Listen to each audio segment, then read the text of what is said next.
FOIA Friday. I'm going to stop the share. Um, Welcome to FOIA Friday. That song that you were just listening to is Baltimore by Nina Simone. That is a 1978 cover of a song that was originally written by Randy Newman. It's an ode to the Charm City. The reason we're starting out with the Charm City this week is that we were charmed at Muck Rock by a Baltimore Sun article that cited a public records request for the tickets or rosters for people who were invited to the mayor's or governor's suite at publicly owned sports stadiums in Baltimore, specifically the Ravens and the Orioles. We are going to come back to that for the FOIA, the news section of this webinar. But for now, I'm going to jump right into the agenda and walk a little bit through that.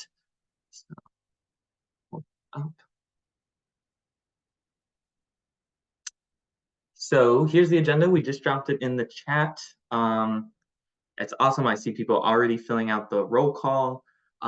If you've been to one of these FOIA Friday webinars before, thank you for coming back and for your deep commitment to going down FOIA rabbit holes with me on Friday afternoons, at least once a month. If you're new, welcome. This webinar will be recorded. You can find it afterwards on our YouTube channel, Muck Rock News. My colleague, Kelly Kaufman, who's our engagement journalist and also writes our newsletter, she will do a recap in next week's newsletter as well. So you can find it all there. I also like to have these Q&A kind of tip sheets around in public for everyone so that you can follow along during the session, take note on resources or come back to resources afterwards. So it looks like a lot of people are already filling out the roll call. That's awesome. If you're interested in knowing what other people's interests or experiences are, you should fill out the roll call and write a little bit about yourself. It also helps me because we're doing these in webinar format, so I can't really see everyone on the call or people who are coming back, and it's just nice to see the names of people new and old. So thank you to the people that are already on that. I am going to walk a little bit now through the agenda for today. We're going to start with the FOIA in the news or FOIA the news portion of the webinar. Like I said, and we're going to get to hear from Kelly in that section, which will be fun. Then we're going to get into the nitty gritty of today's webinar, which is data inventories. I know that doesn't sound like the thing that you want to spend your Friday afternoon talking about, but trust me, they're a really great place to find and understand what data you can get to and help drive public records requests later on. So I think it'll be well worth the time and well worth learning all the acronyms or hearing all the acronyms that I have to tell you about today. And then after that section, we have a pretty heavy live filing session. So during that time, I will be filing my own FOIAs or my own public records requests. You can, at that same time, just follow along, watch me type, visualize yourself filing FOIAs, twiddle your thumbs, critique my spelling. Any of those things work, or you can also file your own FOIAs. I'm hoping that's also a time, if you've been telling yourself that you want to file more FOIA requests, that you take a second and file a request for a data inventory or just really anything that has been on your mind and you know you should file. After that, we are going to talk about some questions that came in through the public FOIA workshopping channel. So if you haven't joined our Slack channel, click that link and join it. And we're also going to cover a question that came in through the feedback form, which you should also fill out and follow that link if you haven't yet. You can tell us what you want to hear about in future sessions. Down towards the bottom of the agenda, we have some more links and resources, mostly from past webinars. And then lastly, if you have announcements, if you've been working on a pull request or an appeal or something important that you want to tell everyone about, tell us about it. And you can find the notes and the links to YouTube for previous webinars at the bottom as well. So back up to the top, FOIA in the news. This week in our newsletter, we highlighted an article from the Baltimore Sun. Like I said, it was really interesting because this reporter, Sam Janesh, which I hope I'm pronouncing right, requested the rosters or invite lists for the luxury suites that the governor of Maryland was using to invite friends and groups and people in his circle to throughout the season, which amounted to over 1,000 people in both the Ravens and the Orioles seasons. And actually, Kelly had already filed a very similar request last month in DC. And so I'm going to let her talk about that. Kelly, tell them more. Hi all, I'm Kelly Kaufman. I am the engagement reporter at Muck Rock. So thanks for the introduction, Dylan. So yeah, I was just going to share quickly what I did to kind of brainstorm this. So I live in Washington, D.C. currently. So of course I wanted to look at what Mayor Bowser's doing. And what I had noticed is, they have this open government and FOIA page. And if you scroll down, they do have recipients of the mayor's office at National Stadium and Capital One and Audi Field up until 2019, which I wonder what happened in 2020 that stopped that. But I had noticed that nothing has been resumed. So I figured, hey, this might be a great opportunity to kind of get a revamped ticket list. So this is one of the examples that they had from 2019. They have guest lists, very similar to what the request that was done for the Baltimore Sun. So I decided to do this on Muck Rock, which, please feel free.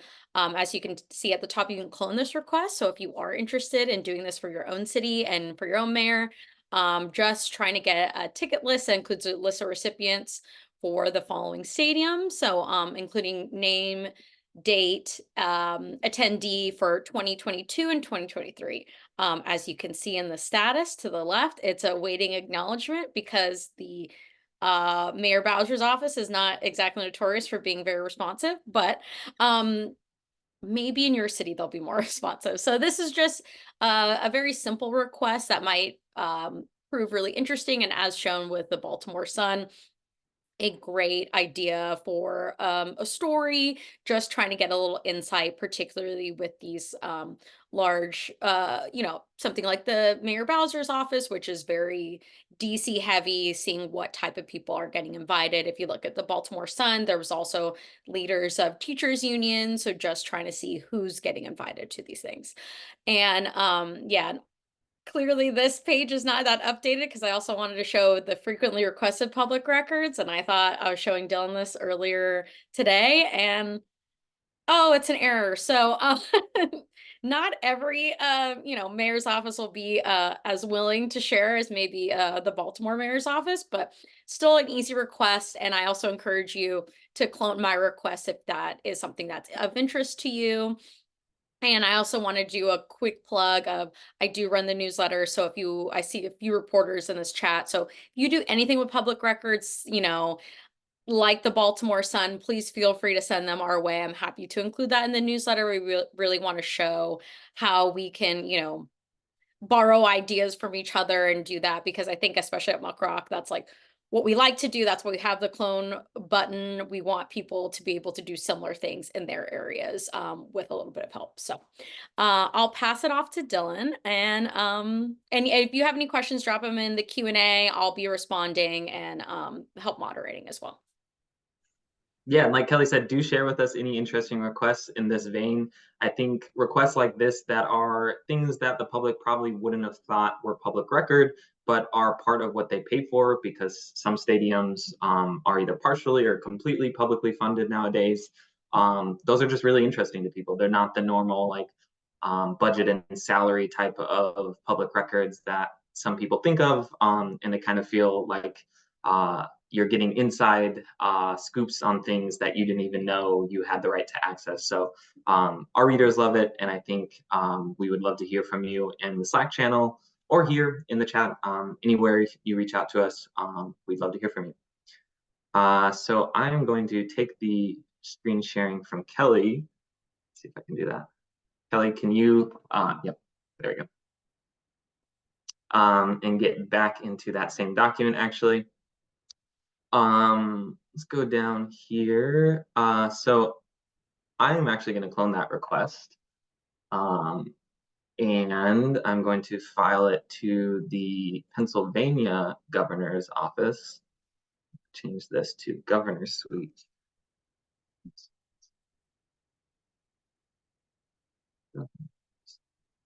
Suite recipients. I'm going to say governor office. And then obviously the National Stadium and the Capital One Arena aren't in Pennsylvania, but Citizens Bank Park, Lincoln Financial Field, Wells Fargo Center, and Subaru Park are. I don't know if all, or I know at least some of those were partially publicly funded, especially Subaru Park, because that is the home of my beloved Philadelphia Union. And I remember hearing about that when the stadium was under progress. But I'm just going to put them all on there. So we don't want governor suites. We don't want mayors. We want governors. Just to be clear. Um, Is this right? Take a list that includes a list of recipients, tickets to governor suites at Citizens Bank, the link, Wells Fargo, and Subaru Park, including date, attendee, and notes from 2022 to 2023. Yeah, I think that looks about right. This is, if you use Muckrock, a really easy way to follow up on requests or file similar requests to other folks. If you don't have a Muckrock account, you can also just copy and paste into your own email or wherever you're filing this request and Kelly's request. They're both public, so you can just find this URL or follow Kelly's URL in the agenda and copy and paste without having to use Muckrock, and that's totally fine as well. But if you do that, you should also let us know. One other thing I wanted to revisit was last session's FOIA the News. If you are here, you remember that we talked about a California police agency that had been replacing the heads of people who were arrested in their mugshots with emojis, including Lego emojis or Legos, like little Lego heads, Shrek heads.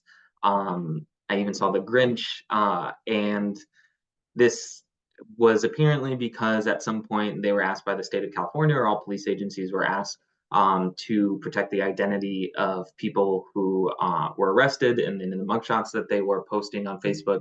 So tongue in cheek, they started putting these kind of demeaning pictures on top of people's heads and writing the long Facebook post about this person that now is represented by a Lego person.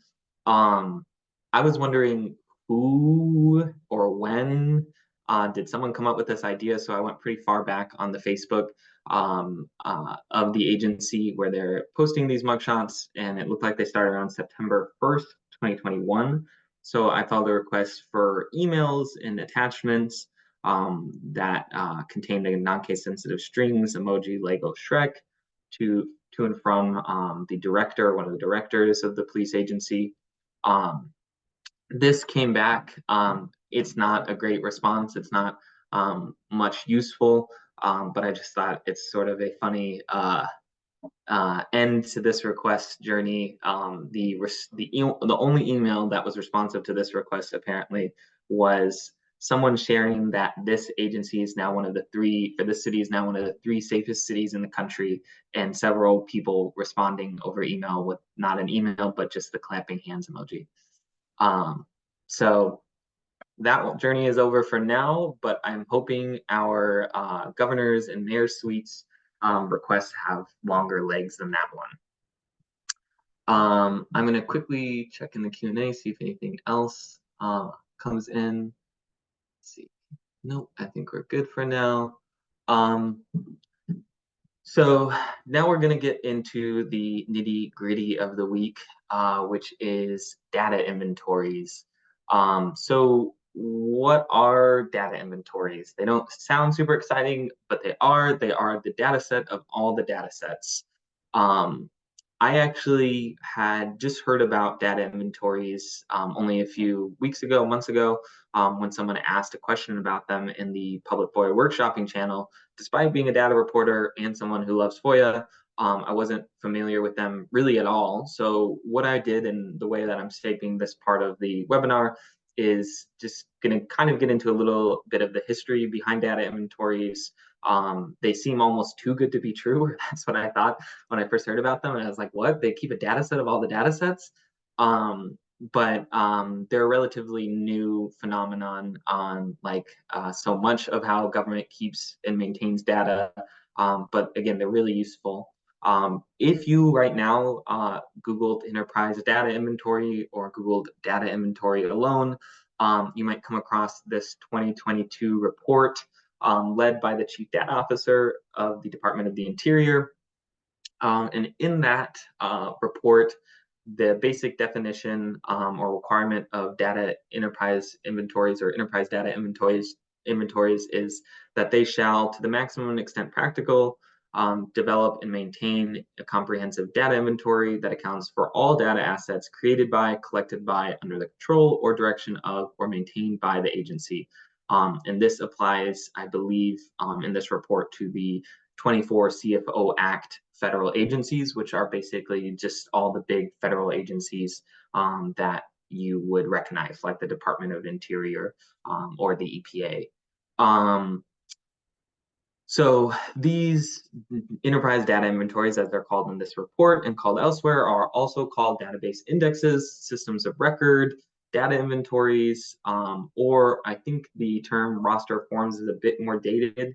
To me, it sounds a little bit more like pre-computing language, because everything was entered into forms and not into spreadsheets or kind of native tabular data formats. So one of the places I wanted to start for us in looking at that is this request on Muckrock for the roster of forms for Maine's community college system. It is a public request, and I just stumbled upon it while I was looking for different data inventories or roster of forms requests or documents.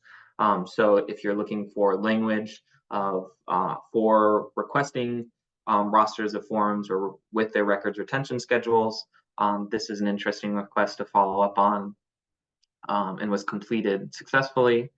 Let's see here. This is also a Muckrock article from 2013 that is based on a request filed by my colleagues at Muckrock, or colleagues at the time, for the NYPD's roster of forms, which you can see is 19 pages and really interesting. I'm sure it's different now, obviously a decade later, but these are all the different types of forms that the agency was in possession of. You have a fireworks packets control label, taxi check report, roll call adjustments. Obviously, you have accident reports, shipping instructions. Let's see, prisoner meal voucher.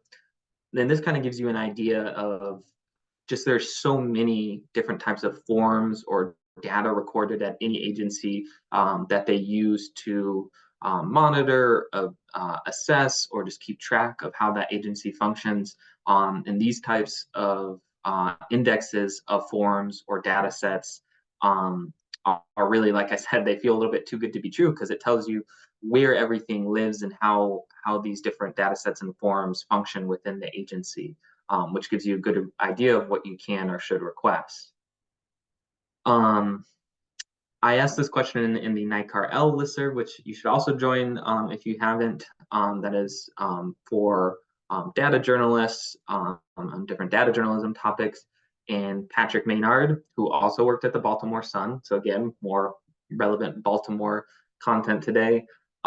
He had at some point in the last 4 or 5 years started requesting rosters of forms or form rosters by state for all different types of agencies. And this is also really interesting to explore. You have here the Missouri State Highway Patrol and all the different forms, from medical plans to incident check-in lists that they record information about. Um, this is for the whole state of Pennsylvania, and I think you have different police departments there.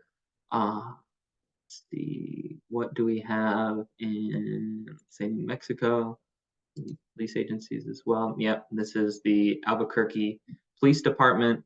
Um, so if you're interested or live in a state that is on this list, I would start checking these out as well, even though they might be a little bit old by now, 4 or 5 years.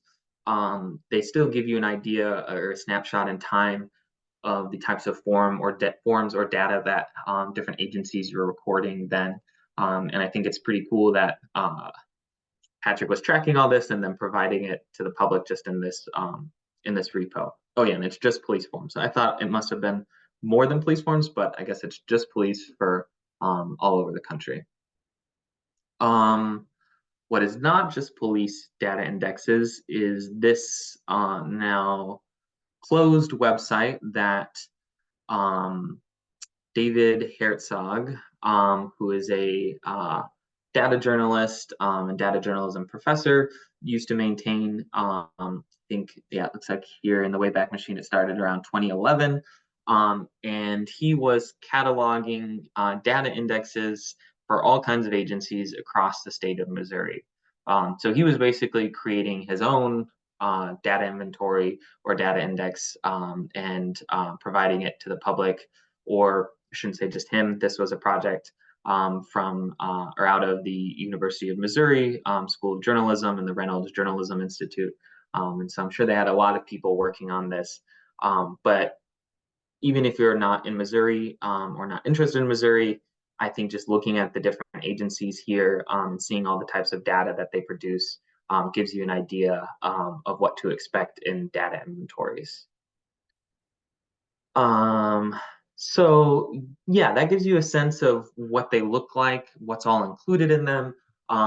Again, just for your own timeline or what helped me in thinking about these in my timelines in my head, this David Herzog was working on this website around 2011, or it started around 2011. In 2013, the Obama administration issued a really excitingly named executive order called Making Open and Machine Readable Data, or Machine Readable the New Default for Government Information, um, which I wish I was hearing about such nicely named executive orders when I scroll through the news headlines nowadays. But anyways, this executive order gave the Office of Management and Budget, the OMB, the power to make these 24 CFO Act agencies, again, just the biggest federal agencies you would think of. It gave the OMB the power to make them manage their data better and make it more open to the public. So what did the OMB do then?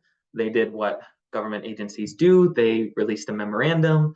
And in that memorandum, they detailed how they're going to make federal data more public and better managed.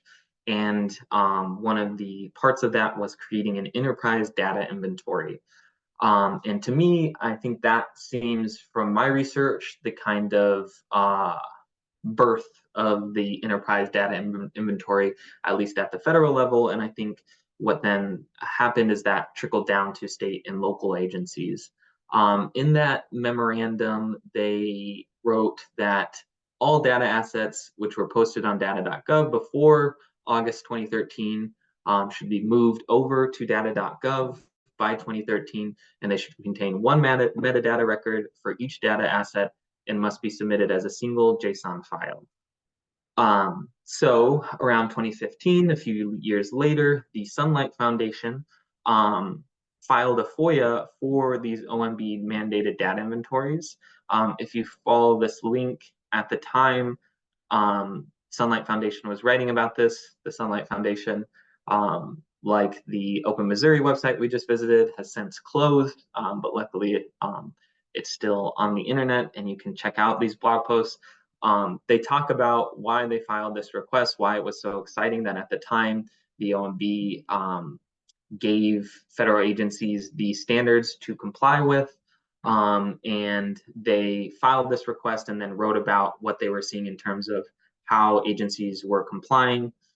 You can see at the time that they wrote this, at least 14 of the 24 agencies hadn't complied, and that's 2 years after the OMB decided to ask the agencies to create these enterprise data inventories.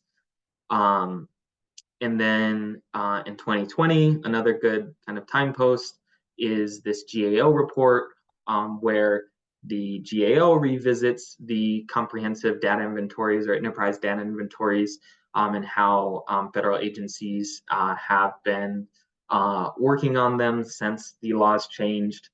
The GAO finds that those 24 federal agencies were posting them on data.gov. Let's see if I can find data. I mean, you can search data.gov. That's where they are, and we'll come to it later for the NASA data inventory. But interestingly, the GAO mentions that it seems that the OMB is not issuing enough guidance on how to maintain and update them. And again, the GAO says it seems that these agencies might not be updating them as much as they should. So that kind of puts in question the data inventories that are on data.gov and makes it, I think, even more worth filing public records requests for them, even if they are there, because they may not actually be the ones on the data.gov website may not be the most recent data that the agency maintains. Sort of like Kelly said, these things change as administrations change. But yeah, so that's kind of the federal history of data inventories. In 2019, California writes an open data policy. Part of that open data policy is the creation and maintenance of data inventories, which we'll get to a little bit later, because that's how the idea for this webinar came about. A requester in California had been asking about why his request in California was rejected for no responsive records, despite the fact that this 2019 data policy requires the agency maintain the data inventories. You could, if you're interested in your state or city's data inventories, poke around and see if they are a part of your state's policies. Here, the state of Minnesota describes that their data inventory policy, and they even give an example data inventory. Let's see what this looks like. And so you can see they expect agencies in Minnesota to inventory the data with the name of the database or the data set, a description of it, whether it's private, public, or confidential. This is really interesting because I've seen it in other data inventories, and it tells you whether this is public information, so you can request it, or it's completely private, completely confidential, or a mix of those. With like personnel data, you can imagine there would be some private and confidential information in there, but some public information there. But even just knowing what's confidential or private gives you an idea of the type of information that the agency maintains, even if it's not considered public record, or if they don't label it as public record. And you can also see that Minneapolis complies with this, and on their city website, they have their data inventory in exactly that same format. And it is just a table, so there's no download of the data available for these data sets, but they describe all the data sets that the city maintains, and whether they're public, private, confidential, etc. Slightly different is the city of DC, which has something similar, but I think you can also download the public data sets. Let's see, this loads through this portal. Doesn't want to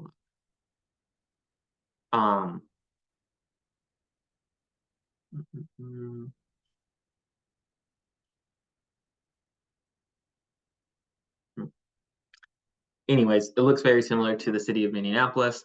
It's all the data that the city of DC maintains um, under its jurisdiction, and you can also, I think, download those from there. So that's enough background, I think, on what they are, where they come from, how this exists, why it's not too good to be true. If you have any questions, drop them in the Q&A. Otherwise, I will move on to the filing portion of today's webinar. And I'm going to check the Q&A real quick. Nothing yet. I hope that's a good sign. That means I described that all well and no one got lost in the acronyms of OMB and GAO. I'm going to start my filing with this NASA data inventory. I was going through data.gov because, like I found, that's where all these enterprise data inventories are supposed to be. And I thought, what would be a really cool federal agency to see what data they maintain? NASA. They probably have a lot of cool data sets. So I went to the link for their enterprise data inventory or the page for it. And it seems very simple. They have this PDF download. Which is actually a redirecting link to their website, which is a bummer. And if you scroll down, you can see they do have this catalog as a page of JSON data, but it's really data intensive to open up. And it's not super accessible, I think, to most people who aren't familiar with programming and data languages. So it's nice that they had the PDF here. It just doesn't work now. So I am going to file a request for the PDF version. So I'm going to go to my FOIA request. Because this is a data request, I'm gonna start by cloning something I filed for data. I usually, I just have kind of template data language that I like to use. But I'm gonna basically change all of this. I just don't want to forget some of the boilerplate that I usually use. So I'm gonna call this Enterprise Data Inventory PDF. And we're gonna file this to the National Aeronautics and Space Administration. And this is not what we want. I'm gonna ask for it in machine readable or spreadsheet format like Excel, CSV, etc. But I'm also gonna ask for the PDF. So let's figure out how to word this. And this is the time, if you were listening earlier to all the information about data inventories and have a data inventory that you want to request, you can just file along with me, and we can type at the same time. So I'm going to say I request the following records, and I'm going to say the enterprise, let's say NASA's enterprise data inventory in, we'll say, as a PDF or as long. I hope with this they don't just send me the JSON data, but we'll try it this like this.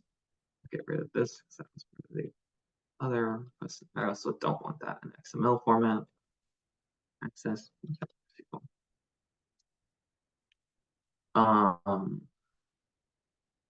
uh,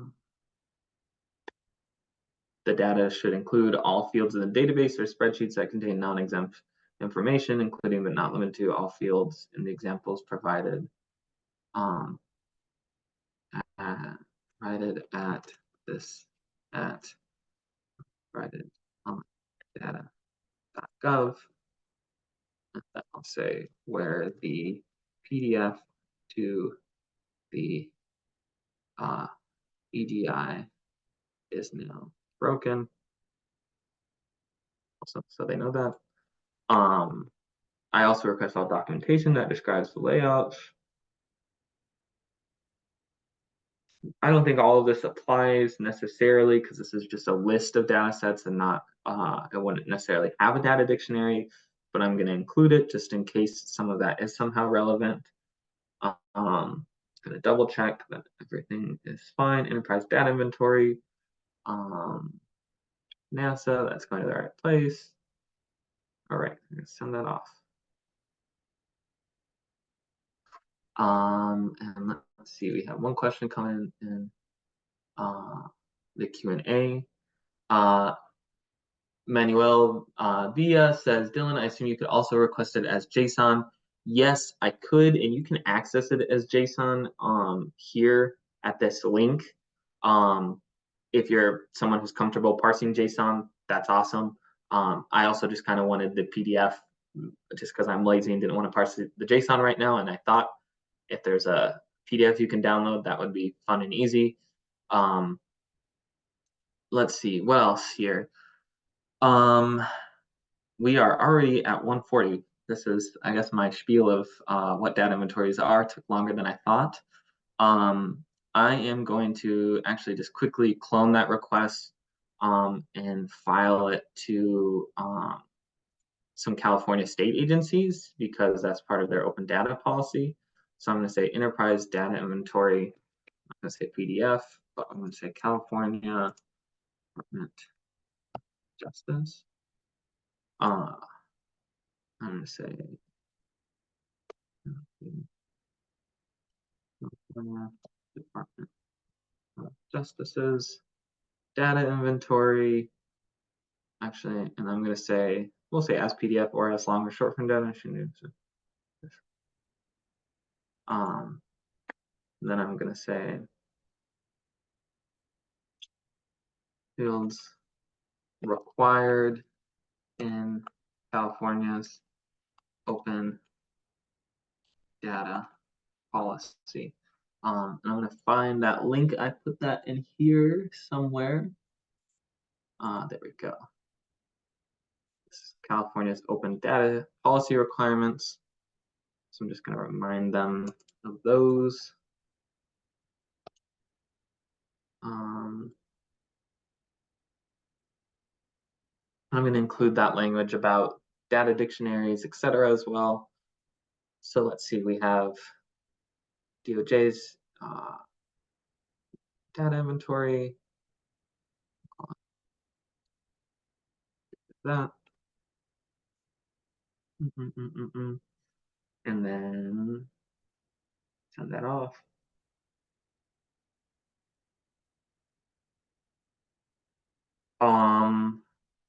Let's see. I was going to file it to Cal EPA, but for the sake of time, let's take a look at another example. This is the city of Philadelphia. Apparently, I think this is 5 or so years ago, have started a public data inventory on the city of Philadelphia's GitHub, which is interesting. You can see actually people's comments on them working in the city at the time.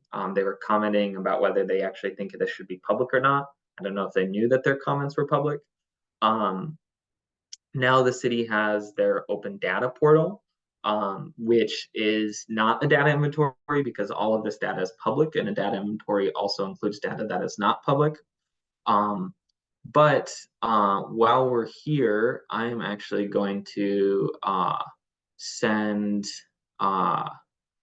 a document cloud add-on to let me know when that open data portal is updated. In Muckroc's document cloud application, you can run add-ons. One of the really cool ones tells you when a website is updated, depending on where you're looking on the website. And so if you look on this website and see these data sets are updated and they all have H3 tags, which if you know a little bit about HTML, that's a header tag. So everything with an H3 tag looks like it's a data set. So I'm going to say anytime there's a new H3 tag on this website, send me a notification. I'm going to say run this weekly. That way I can be notified if there is a new data set. So that add-on is off, and it looks like it's in progress, and will tell me when we get some new data for Philly. And that concludes the live filing portion of today's call. Next, I wanted to talk about some questions that came in through our FOIA workshopping channel and through our feedback form. Before I get to those, I'm going to check the Q&A right now. We have a question from Michael Bradbury.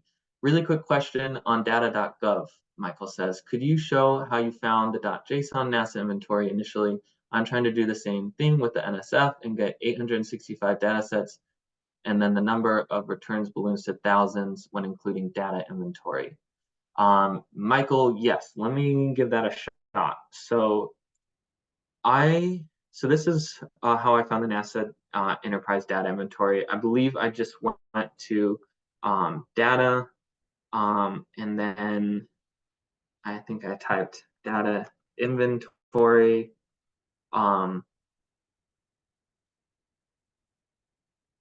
It's a lot of data, so this takes a little bit of time.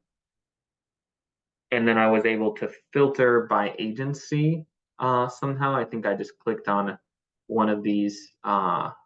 See, this is the Department of Energy.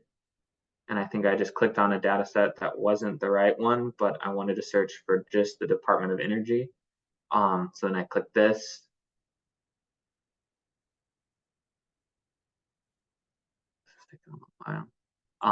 And then let's see, this works too, data inventory, the Department of Energy. Hopefully this finds the right one. There we go, enterprise data inventory. We'll see if their PDF works. Let's see. What is this? Oh, yeah. So this is a direct download of the JSON file, which is going to be a lot of data for NASA. They also have a page. I don't know if it's a data.gov page or a NASA page. I don't know if the DOE has one that you could target through a script to programmatically parse it, or you could just download this JSON file and then pull it into whatever programming language you're working in. The thing is, though, without knowing much about programming, working with these JSON data sets would not be super accessible, which is partially why I requested the PDF, because I thought it was nice that they offered that otherwise. If you have any other questions about what I filed so far or data inventory so far, hit me up in the Q&A. Otherwise, I'm going to tackle the questions that came in through our Slack channel.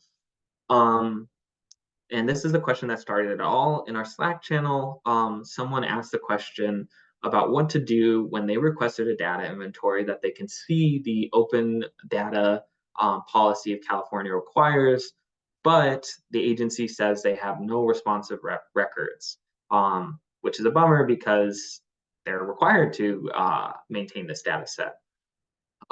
So I started poking around. One of the things that I found with other data inventories is this data inventories request from Jeremy Singer Vine, who's working on this data liberation project.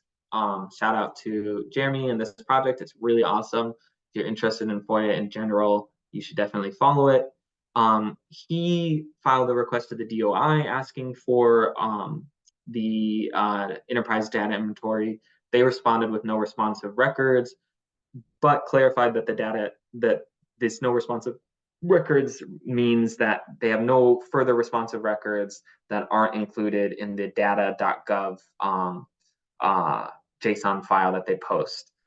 So it was actually already public is basically what they're saying. So one thing to think about is it already public?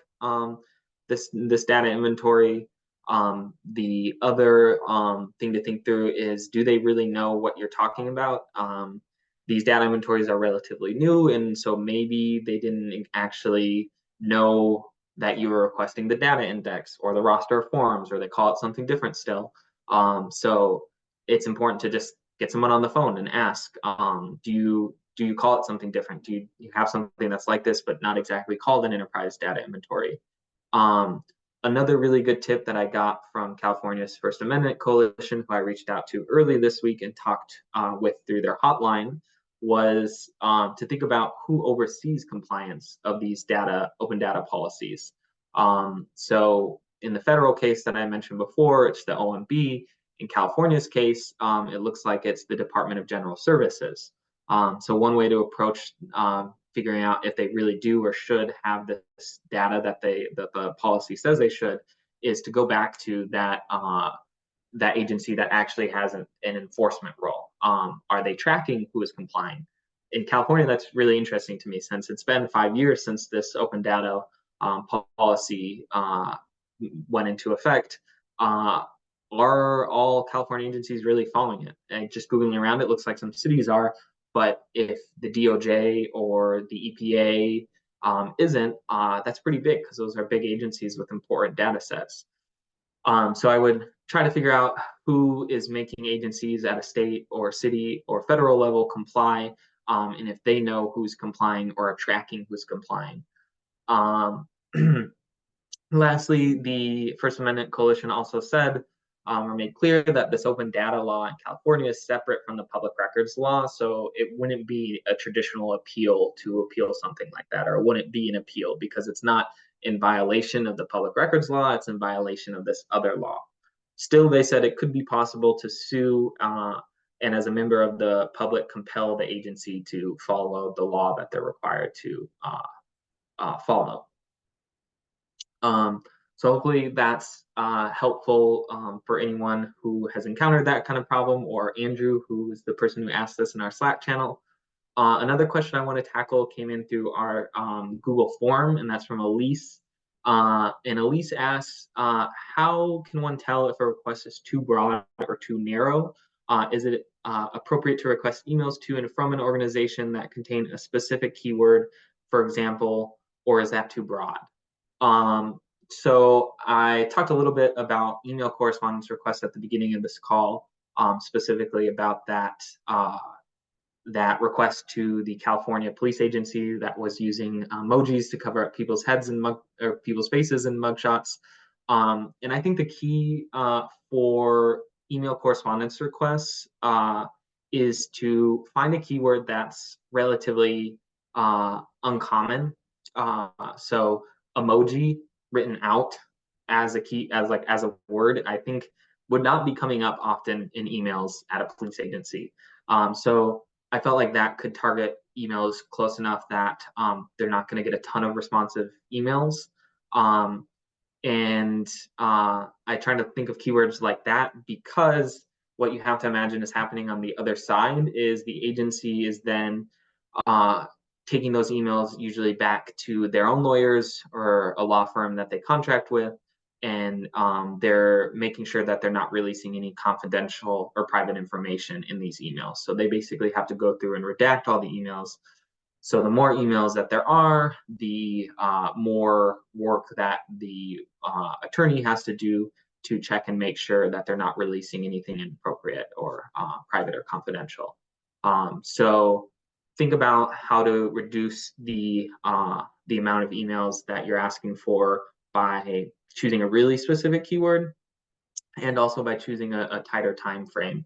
I think for me, I noticed that if I have a really specific keyword and like 1 to 3 months, I can expect to get that request fulfilled relatively quickly, meaning like on a normal timeline that the state statute defines, whether that's like a few weeks or a month or so, versus if I'm asking for years of emails, those are the types of requests that the agency might push back on and ask you to narrow, or they outright say this is going to take 6 months for us to respond to. So that's it for questions from outside the call today. I'm going to check in the Q&A to see if anyone has any other questions. That wraps up the live filing, the workshopping, and the topic of the week. So if you have anything else you want to talk about, put it in the Q&A in the chat, and we can wrap up in the next 5 or so minutes. Um, we have a question from Norm in the chat, or in the Q&A.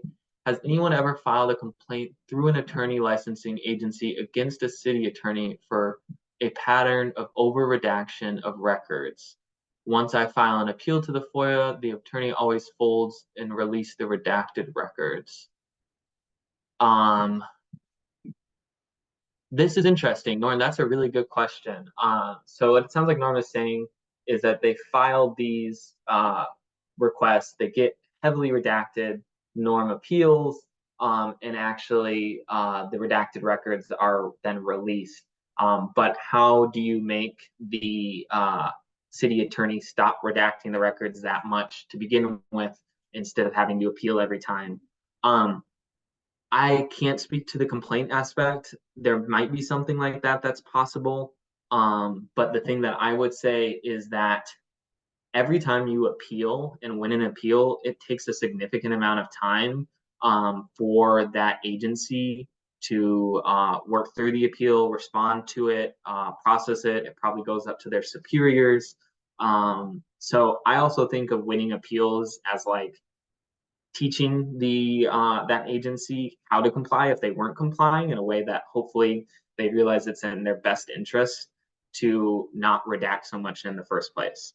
And I also usually hope that the more people that appeal, or the more often they get a really good appeal for this redaction or this request that they rejected, that they're less likely to do that next time because they know it's just a waste of time because they've already seen the appeal that's convincing and that they know they should actually be releasing these records. So, Norm, that's the best that I can give you. Let's see. Anything else? Nothing else. It looks like some people are dropping off. I'm going to stop my share for the day.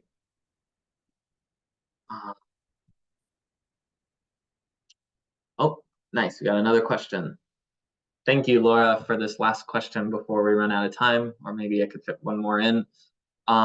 What are some strategies for seeking records from Immigration and Customs Enforcement about where officers are taking people into custody? I'm interested in locations other than border ports of entry.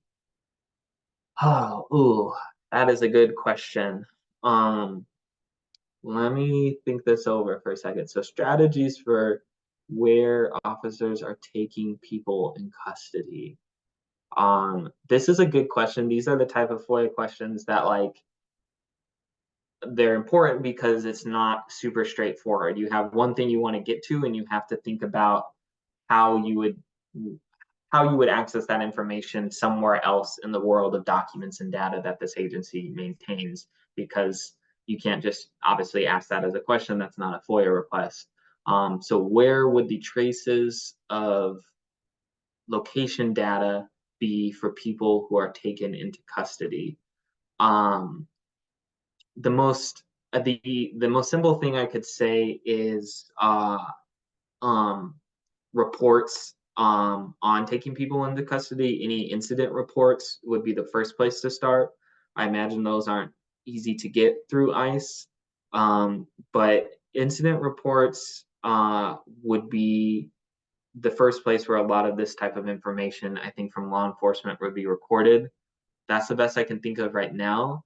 Laura, I would also use Muckrock's search portal to look through previous requests to ICE, and just kind of see what other documents or data people were requesting, and if those could be related to your specific question. Even if they're not like the answer, getting a step closer to knowing what document might have the information on it that you want, I think is worth it. So check out the Muckrock portal and other requests that people have made public to ICE.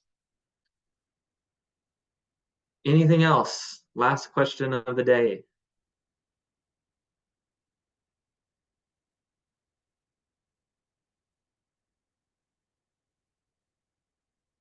Nothing. All right, y'all. This was a lot of fun. Thanks for coming on today, and hopefully we'll see you next time.